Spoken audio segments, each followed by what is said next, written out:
हम बहुत गरीब लोग थे। भगवान ने हमें एक साथ 7 बच्चों का माँ बाप बनाया था।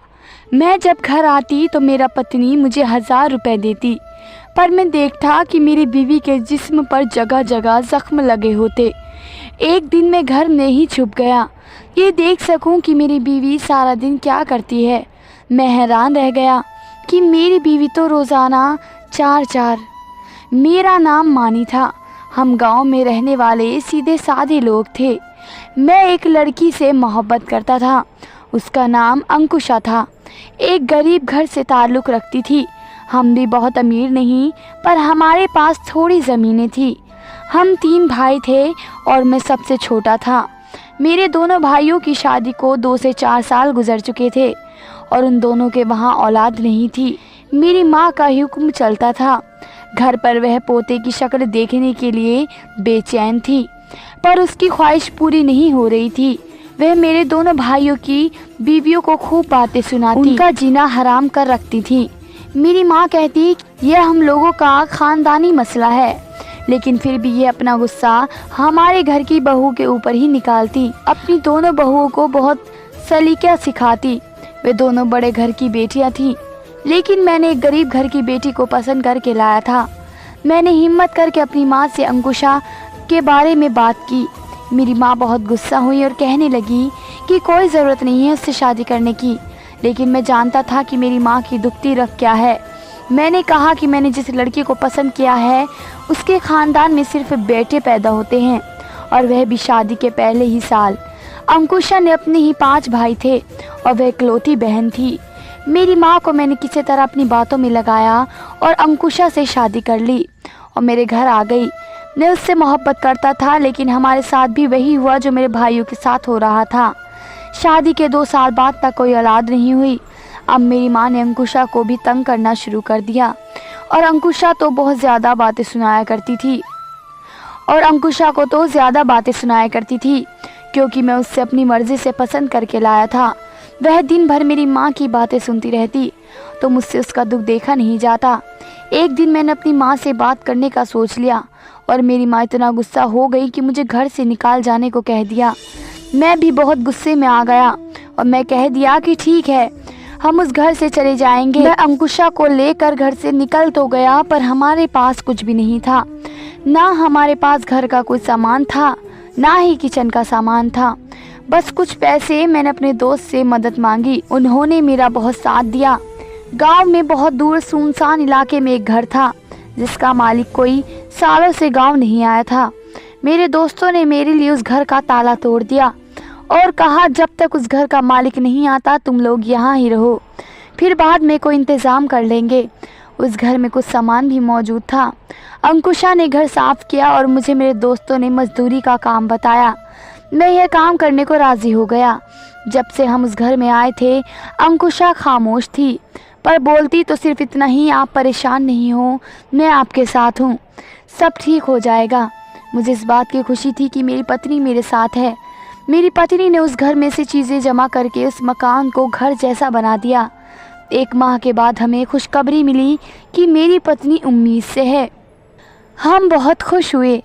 7 माह प्रेगनेंसी में डॉक्टर ने बताया कि मेरी पत्नी के पेट में एक साथ 7 बच्चों की पैदाइश होनी है। इस बात से हमें थोड़ी परेशानी हो गई कि सब ठीक हो जाए। गांव के सारे सरकारी अस्पताल के डॉक्टर साहिबा बहुत अच्छी औरत थी। उन्होंने हमारी बहुत मदद की और भगवान ने हमें एक साथ 7 बेटों से हमारा घर भर दिया। हम दोनों बहुत खुश थे, पर दिल में 1000 फिक्रें थी कि एक साथ इतने सारे बच्चों का खर्चा कैसे पूरा करेंगे। मेरी नौकरी से जो मुझे पैसे मिलते थे वे बहुत कम थे। फिर से दोस्त काम आए, पर वह भी कब तक करते। किस तरह गिरते पड़ते 3 माह का वक्त निकल गया। अंकुशा की तबीयत अब संभलने लगी, पर अब हमारे बुरे दिन शुरू हो गए। घर में खाने को कुछ ना होता। एक दिन मेरी माँ दोनों भाइयों और उनकी पत्नियों को लेकर हमारे घर अचानक आ गई। मैंने अचानक उन सबको देखकर हैरान रह गया। मेरी माँ ने मेरे बच्चों को प्यार किया, उनके लिए कपड़े, दूध, खिलौने, अंकुशा के लिए कपड़े और हमारे लिए खाने भी बना कर लाई। हमने बहुत अरसे बाद भरपेट खाना खाया। बच्चों ने भी दूध पिया और सब उनसे प्यार करने लगे। मैं खुश था कि चलो बुरे वक्त में अपने ही काम आते हैं, पर फिर मेरी माँ ने एक अजीब बात कह डाली, अब तुम दोनों घर वापस जाओ। मेरा तो दिल फटा जा रहा था। तुम लोगों को इस खंडर में रहते हुए देखकर अपने घर आ जाओ, वहाँ सुकून से रहो। बस अब तुम लोगों को अपने लिए वहाँ एक और कमरा बनाना होगा, जगह कम ना हो। और एक काम ये भी करना कि अपने 2 बेटे अपने दोनों भाइयों को लिख कर दे दो, 3 बेटे खुद रख लो। वैसे भी अकेले 7 बच्चों को कैसे पाल पाओगे, इस तरह सबको औलाद मिल जाएगी। मैं और अंकुशा दोनों हैरान रह गए। मम्मी, यूँ भी तो हमारे बच्चे सबके ही हैं, चाचू बाप जैसा और चाची माँ जैसी होती है। मैंने बात संभालने की कोशिश की, नहीं ऐसे नहीं कह रही हूँ, बाकायदा लिख कर देना होगा। मेरी मम्मी ने तो अपना फैसला ही सुना दिया, जैसे वह यहाँ सिर्फ इसीलिए आई थी। मैं भी हैरान होकर बोली। अंकुशा उनको लाई हुई चीज़ें उनके सामने रखी और कहा, मैंने 9 महीने जो तकलीफ़ काटी है उसका 1 घंटा भी आपने नहीं गुजारा। जब मैं तकलीफ़ में थी तब आप लोग क्यों नहीं आए मेरी मदद करने? आप अपने मतलब को आ गए। मैं अपनी औलाद किसी को नहीं दूंगी। औलाद कोई बांटने की चीज़ नहीं होती। चले जाएं यहाँ से। हम जिस हाल में भी हैं यह हमारा मसला है, आपका नहीं। सच कहूँ तो अंकुशा मेरे दिल की बात कह दी। मेरी माँ ने हमें फिर से बुरा भला कहना शुरू कर दिया, बल्कि उस बार तो बाकायदा बद्दुआएं दी कि कभी सुकून से नहीं रहोगे, और वह लोग वहाँ से चले गए। उनके जाने के बाद मैं और अंकुशा बहुत परेशान थे, क्योंकि सच तो ये था कि हमसे 7 बच्चों का खर्चा उठाया नहीं जा रहा था। लेकिन वह बात मेरे दिमाग में हरगिज़ नहीं आ रही थी जो मेरी माँ करके गई। मैं अपनी औलाद को किसी को नहीं दे सकता। मैंने अंकुशा को यकीन दिलाया कि सब कुछ ठीक हो जाएगा, मैं और मेहनत करूँगा। उनसे भी कहा कि मैं भी गांव में कोई काम तलाश करूँगी, कोई ऐसा काम जो घर बैठे कर सकूं, चाहे उसे किसी के जूते ही क्यों ना बनाने पड़े। अगले दिन अंकुशा ने मुझसे कुछ बीज मंगवाए और कहा कि घर के सामने जो थोड़ी ज़मीन पड़ी है उसमें हमें कुछ सब्जियां उगवानी चाहिए, ताकि घर में हर वक्त खाने को कुछ ना कुछ तो मौजूद हो। अंकुशा सब्जियां उगाने के लिए ज़मीन साफ कर रही थी तो उसने मिट्टी में दबा हुआ एक मटका मिला। उसने उसे बाहर निकाला, उसको धोया और उसमें पानी डाल कर रख दिया। वैसे भी उस घर में बर्तनों की कमी थी और पानी डालने के लिए इतना बड़ा बर्तन मिल जाना एक बहुत अच्छी बात थी। 2-4 दिन ही गुजरे थे कि मैंने अपने घर में नई चीज़ें देखना शुरू कर दी। मैंने अंकुशा से कहा कि उन चीज़ों को खरीदने के पैसे कहाँ से आते हैं, तो उसने कहा कि मैंने गांव की औरतों के कपड़े सीने शुरू कर दिए हैं और मशीनें भी मुझे एक औरत ने हमदर्दी के तहत दी हैं। एक दिन अंकुशा बैठने लगी तो उसके मुंह से आह की आवाज़ निकल गई। मैंने कहा, क्या बात है, तुम्हें दर्द है? तो कहने लगी, हाँ मेरी टांगों में थोड़ा दर्द है। जबकि मैंने देखा उसकी टांग पर एक जख्म लगा हुआ था। अंकुशा के पास हमेशा पैसे होते थे और पैसों से हमारे बच्चों के लिए चीज़ें खरीद कर लाती, लेकिन साथ ये भी देख रहा था कि वह रोज़ ही बीमार होती। रोज़ उसके जिस्म पर कोई ना कोई जख्म लगा होता, जैसे वह मुझसे छुपा रही होती। साथ में यह भी जानता था कि हम जिस घर में रहते हैं वह गांव से बहुत दूर था और इसके बारे में मशहूर था कि यहाँ कोई नहीं रहता। तो फिर उस गांव में इतनी दूर तो औरतें उसके पास कपड़े सिलवाने कैसे आ सकती? घर में तो कोई मशीन भी नहीं दिखी, लेकिन वह मुझसे झूठ क्यों बोल रही थी? एक दिन मैं काम से घर वापस आया तो मैंने देखा अंकुशा को ज़मीन पर पड़े देखा। वे बेहोश हो गई थी, उसकी हालत बहुत बुरी थी। मैंने उसे जगाया, उसके मुंह पर पानी के छींटे मारी और पूछा कि तुम्हें क्या हुआ है? तो वह कहने लगी कि मैं सीढ़ियों से गिर गई। मैंने उसे उठाकर बिस्तर पर लिटाया और मेरे दिमाग में एक ख्याल बिजली की तरह आया। मैंने उसे कहा कि अंकुशा, उस घर में तो सीढ़ियाँ नहीं हैं। उसने मुझे हैरान होकर देखा और यह कहकर सो गई कि मुझे बहुत नींद आ रही है। मुझे अंकुशा पर शक हो गया, क्या अगर गरीबी से और गुर्बत से तंग आकर किसी गलत काम में तो नहीं पड़ गई। एक दिन मैंने उसे कहा कि मैं काम पर जा रहा हूँ, लेकिन मैं घर में ही छुप गया। अंकुशा इस बात से बेखबर थी कि मैं घर में छुपा हुआ हूँ। मैं उस पर नज़र रख रहा था। उसने हमारे बच्चे को खाना खिलाया, उनके कपड़े बदले और उन सब को सुलाकर अपने काम में लग गई। फिर मैंने उसे एक निहायत ही अजीब हरकत करते हुए देखा। मैंने देखा उसने उस मटके को अपने सामने रखा और अपने एक हाथ में छुरी लिए उस मटके के सामने बैठ गई। अंकुशा मटके के सामने बैठकर सब्जी काट रही थी कि सब्जी काटते हुए अचानक उसकी उंगली कट गई। उसे बहुत दर्द हो रहा था। काम करते हुए अक्सर औरतों के साथ ऐसा होता है। कोई बड़ी बात नहीं थी, लेकिन उसके बाद जो हुआ वह देखकर मैं हैरान रह गया। मैंने देखा अंकुशा एक छोटे टेबल के ऊपर चढ़ी जिसको पानी का घड़ा रखने के लिए बनाया गया था, और उसने वहां से छलांग मार दी। फिर जमीन पर गिरी। उसके पैर में भी चोट लगी और कोहनियों पर भी वह दर्द से कराने लगी और कुछ देर जमीन पर पड़ी रही। फिर बहुत मुश्किल से उठी और जाकर मटके में हाथ डाला तो उसने हाथ में कुछ नोट आ गए। मैं हैरान ऊपर से परेशान रह गया और फौरन उसके सामने आ गया। वह मुझे बुरी तरह देखकर डर गई। मैं भी उसे देखकर बहुत हैरान था। मैंने उसे कहा कि मैं सब देख चुका हूँ, ये तुमने आज जो भी किया। उसने फौरन जाकर घर के अंदर बंद कर दिया, घर के दरवाजे बंद कर दिए और मुझे चुप रहने को कहा। उसने मुझे एक तरफ बिठाया और बताया, मुझे यह मटका बाहर ज़मीन से मिला था। मुझे लगा ये आम मटका है, उसके लिए मैंने उसमें पानी डाल कर रख लिया। लेकिन एक दिन उस मटके में से कुछ नोट उड़कर बाहर गिर गए। मैं हैरान परेशान रह गई। फिर मैंने अपना हाथ दीवार पर मारा। उस मटके में से कुछ और नोट बाहर निकले। मैं उसके सामने खुद पर जितनी ज़ोर से वार करती उतने ही पैसे बाहर गिर जाते। ज़रूरी कोई जादुई मटका है। कुछ दिन से मैं खुद को मार रही हूँ और उसमें से पैसे निकाल रही हूँ। अपनी पत्नी को देखकर हैरान था। मैं झूठ नहीं बोल रही थी क्योंकि मैं देख चुका था ये सब कैसे हो रहा था। मैंने 2 पल उस मटके की तरफ देखा और अपने एक हाथ से दूसरे हाथ पर जोर से वार किया। उस मटके में से कुछ नोट उड़कर बाहर गिर गए। घर में हंसने लगा कि ये हमारे हाथ खजाना लग गया। मैं हंसने लगा कि ये तो हमारे हाथ खजाना लग गया है। पत्नी 1 हफ्ते से ये सब कर रही थी। उसने काफ़ी सारे पैसे जमा कर लिए थे जो मुझे दिखाए।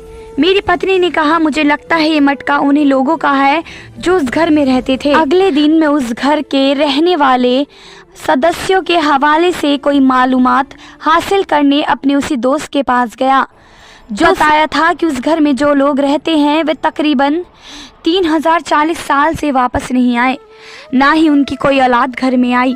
कहा जाता है कि यहाँ जो लोग रहते थे वे थोड़े पागल थे। वे अपने ही घर में मुर्दा हालात में रहते थे। मैंने अपने दोस्त से कहा कि मैं उस घर में थोड़ी मरम्मत करवाना चाहता हूँ, तो उसने कहा कि ठीक है, तुम ऐसा कर सकते हो। उस घर के हवाले से अगर कोई पूछने आया तो वह गांव का पटवारी होगा, उसे कुछ दे देकर चुप करवा देना। जो काम मेरी पत्नी 1 हफ्ते से कर रही थी वे मैंने भी करना शुरू कर दिया। हम लोगों ने इतने पैसे जमा कर लिए कि हमने उस घर के लिए कुछ सामान खरीदा और अपने बच्चों के लिए कपड़े, दूध और ज़रूरतों की चीज़ें भी खरीदी। लेकिन हम दोनों की हालत बहुत बुरी हो गई। हमारे जिस्म पर जगह जगह जख्म लगे थे। हमें कुछ दिन आराम करने की ज़रूरत थी। मुझे खबर मिली कि गांव में कुश्ती हो रही है और वहां पर शहर का बहुत मशहूर पहलवान आ रहा है और जो भी उस पहलवान से लड़ेगा उसको बहुत बड़ी रकम दी जाएगी। मैंने अपनी पत्नी को कहा कि हमें वहां जाना चाहिए। उस पहलवान से लड़ाई करूंगा और मटका दौलत से बढ़ता जाएगा। मैं उससे जीत नहीं सकता था, लेकिन अपनी हिम्मत के मुताबिक मार ज़रूर खा सकता था और इस तरह मुझे बहुत सारे पैसे मिल सकते थे। हम दंगल देखने गए और मैंने उस पहलवान को ललकार दिया कि मैं तुम्हारे साथ लड़ाई करूंगा। मुझे उस पहलवान ने बहुत मारा, मुझे उठा उठा कर ज़मीन पर मारा। मेरी पत्नी लोगों के बीच में बैठी थी और उसने मटके को एक काली बोरी में डाल रखा था। मेरी हालत इतनी बुरी हो गई कि मुझे लोग उठाकर घर तक छोड़ कर गए, पर मैं खुश था क्योंकि वह मटका पैसों से भर चुका था। रात मेरी बहुत बुरी गुजरी। मैं रात भर दर्द से कर्रा रहा था। हम लोगों ने इरादा कर लिया कि हमारे पास इतने पैसे हैं कि हमें दोबारा ये काम करने की ज़रूरत नहीं है। हम उस मटके को रख देंगे और फिर कभी जब हमें ज़रूरत होगी तब हम उसे इस्तेमाल करेंगे। अब कुछ दिन हम सिर्फ आराम करेंगे और इस तरह की कोई हरकत नहीं करेंगे। हमने घर को भी किसी तरह ठीक करवा लिया और अब घर घर की तरह लगने लगा था। मैंने गांव के पटवारी को इतने पैसे दे दिए कि उसने वह घर मेरे नाम लिख दिया कि घर भी मेरा हो गया और एक टांगा भी ले लिया जिसको मैंने ठेके पर दे दिया। उस तांगे से भी रोज की आमदनी आने लगी। उसके अलावा मैंने गांव में एक छोटी सी किराने की दुकान भी बना ली, जिस पर मैं रोज बैठ जाता और वहां से भी कुछ आमदनी आ जाती। अब हमारे हालात अच्छे हो गए। सारा खानदान हमारे बारे में बात कर रहा था कि उनकी तो अचानक से लगता है लॉटरी निकल आई। किस्मत वाले थे उनके बेटे, बहुत किस्मत वाले हैं। भगवान ने 7 बेटे दिए तो फिर उन 7 बेटों का ऋत्यक भी तो देना था। कहने को हमारे हालात ठीक जा रहे थे और अब हमारे पास किसी चीज़ की कमी नहीं थी। लेकिन दौलत का नशा ऐसा नशा है कि जिसकी कोई हद नहीं है। हमारे पास सब कुछ होते हुए भी हम बार बार उस मटके को इस्तेमाल करते। हमारे पास बहुत दौलत आ गई। हमारे सारे छोटे छोटे ख्वाब जिनको हम कभी पूरा ना कर सकते थे, हम उनको पूरा कर चुके थे। लेकिन अब भी हमारा दिल नहीं भरा। हम रोज़ एक दूसरे से कहते कि दोबारा उसको इस्तेमाल नहीं करेंगे, बस आखिरी बार कर रहे हैं। लेकिन फिर अगले दिन हम उसे इस्तेमाल करते और दौलत जमा करके अपने पास रख लेते। हम पर ऐसा जुनून सवार हो गया जो ख़त्म होने का नाम ही नहीं ले रहा था। एक दिन हमारे घर एक बूढ़ा आदमी आया। मैं उस दिन घर पर ही मौजूद था। जब मैं घर से बाहर दरवाज़ा खोलने आया तो मैं लंगड़ा कर चल रहा था और मेरे सर पर पट्टी भी लगी थी और मैं उसको घर के अंदर ले आया। उसने घर को देखना शुरू कर दिया कि आपने इस घर को काफ़ी सही करवाया है, पर आप यहाँ किससे पूछ कर रह रहे हो। तो मैंने उससे सारी बात बता दी और कहा कि घर हम मजबूरी में इस्तेमाल किए थे, लेकिन अब मैं उस घर को अपना नाम लिखवा चुका हूँ। अगर आपको ये घर वापस चाहते हैं तो आपको मेरे साथ एक केस लड़ना होगा। और आप जानते हैं कि हमारे मुल्क में इस तरह के केस 2040 साल तक चलते रहते हैं। आप उस घर को भूल जाएं। तो वह आदमी हंसा और कहने लगा कि मैं उस घर को मुफ्त में दोबारा इस्तेमाल करने के लिए ना लूँ तो उसके लिए केस लड़ना तो दूर की बात है। उस घर में मेरी कोई भी अच्छी याद नहीं है। मैं बस यहाँ से गुज़र रहा था तो मैंने महसूस किया कि उस घर में शायद कोई रह रहा है, इसलिए मैं देखने चला आया। बात करते करते उसकी नज़र उस मिट्टी के मटके पर पड़ गई और हैरान परेशान रह गया। वह आदमी अपनी जगह से खड़ा हो गया और हम दोनों को अजीब नज़रों से देखने लगा। मेरी पत्नी चाय लेकर आ रही थी। वह भी हैरान हो गई, वह आदमी इस तरह क्यों देख रहा है? तुम लोगों को कहाँ से मिला? क्या तुम लोग इसको इस्तेमाल कर रहे हो? और हम उस आदमी के सामने बिल्कुल अनजान बनने की कोशिश की और कहा कि आप क्या बात कर रहे हैं? ये तो एक आम मिट्टी का मटका है जिसे हम पानी डालने के इस्तेमाल करते हैं।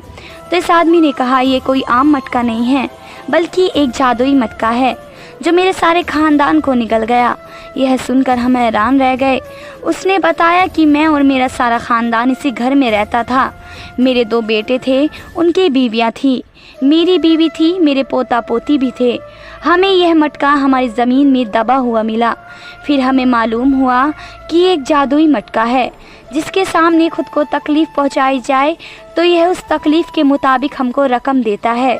हम लोग भी बहुत गरीब थे, पर उस मटके की मदद से अमीर हो गए। यह घर जो इतना बड़ा तुम लोग देख रहे हो, ये बड़ा घर नहीं था, बल्कि मिट्टी की एक झोपड़ी की सूरत में हमने यहाँ बनवाया था। लेकिन फिर हमारे पास तो पैसे आ गए और हमने उसे एक घर की शक्ल दे दी। बाहर के आसपास की सारी ज़मीनें भी हमने ख़रीद ली और उस पर कृष्टकारी करने लगे। सभी अपने आप को तकलीफ़ पहुंचाकर उससे रोज़ दौलत निकाल लेते। लेकिन फिर मेरे बेटों ने इस मटके को लेकर फूट पड़ गई। मेरे घर में लड़ाइयाँ रहने लगी। बीमारियों ने हमारे घर को देख लिया, लेकिन उन बीमारियों से बचने के लिए पैसों की ज़रूरत थी और पैसे हासिल करने के लिए खुद को तकलीफ़ देनी पड़ती थी। हम सब लोग बहुत बीमार हो गए, ज़ख्मी रहने लगे। हमारी हालत ऐसी हो गई जैसे हम इंसान नहीं बल्कि चलती फिरती जिंदा लाशें हैं। जिस्मों पर ज़ख्म जो पहले ठीक ना होते और फिर हम दोबारा और ज़ख्म बना लेते। इसके पीछे मेरे दोनों बेटों ने आपस में लड़ाई की और एक दूसरे को जान से मार डाला। मेरी बहुएं विधवा हो गईं, उनके बच्चे यतीम। मेरी पत्नी अपने दोनों बच्चों की मौत देखकर पागल सी हो गई। मेरी बहू ने अपने बच्चे लेकर अपने घरों को वापस लौट गई और मैं अपनी पत्नी को लेकर उस घर को छोड़कर यहाँ से चला गया। मैंने उसके मटके को इसी जगह पर मिट्टी में दबा दिया जहाँ से ये मिला था। इस बात को भी 15 साल हो गए हैं। मेरी पत्नी अब इस दुनिया में नहीं है। मैं अपनी एक बेटी के घर रहता हूँ यह मटका आपको दौलत तो देता है, लेकिन आपको इस दौलत को हासिल करने के लिए एक बहुत बड़ी कीमत चुकानी पड़ती है।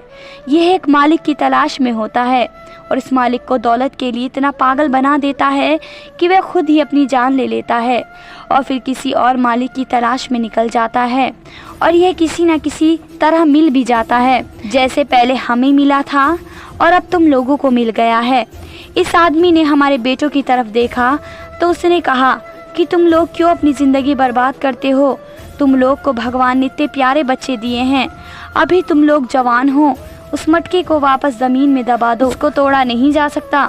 तुम लोगों ने शायद उसको तोड़ने की कोशिश भी ना की होगी, कि तुम ऐसा सोच भी नहीं सकते, लेकिन मैंने उसको तोड़ने की बहुत कोशिश की, पर उसको तोड़ नहीं सकते।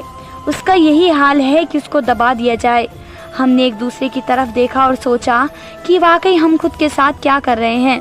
अगर कल को हमें कुछ हो जाए तो हमारे उन बच्चों का क्या होगा? हम लोगों की हालत बिल्कुल मरीजों जैसी हो गई, जो बेशक अपने कदमों पर चल रहे थे। तुम लोग उस घर में रहो, मुझे ये घर नहीं चाहिए, क्योंकि मेरे पास तो वैसे भी सब कुछ है। उस घर में ही रहो। तुम लोगों ने अपना कोई कारोबार बनाना है तो वह भी बनाओ, लेकिन उस मटके को दोबारा वापस दबा दो। वह आदमी हमें समझा कर चला गया और मैंने उस मटके को उठाया और उसे वापस दबा दिया, लेकिन मेरी पत्नी ने मेरा हाथ पकड़कर मुझे रोक दिया। मैं हैरान परेशान रह गया कि ये अब भी यही सब करना चाहती है। तो उसने कहा कि इसको यहाँ नहीं बल्कि कहीं बहुत दूर दबा कर आएंगे, नहीं तो फिर उसकी तलाश में दोबारा निकल पड़ेंगे। और वह ठीक कह रही थी कि उसे कहीं बहुत दूर दबाना चाहिए। मैंने ऐसा ही किया, उस मटके को बहुत दूर ले गया और बहुत गहराई के अंदर उसको दबा कर आ गया। अब हमारे पास किराने की दुकान भी है, एक सवारी भी और भगवान के दिए खूबसूरत बेटे भी। हमारे लिए हमारी औलाद ही हमारी दौलत है। धन्यवाद दोस्तों, स्वस्थ रहें और खुश रहें। अगर कहानी अच्छी लगी है तो चैनल को सब्सक्राइब ज़रूर करें।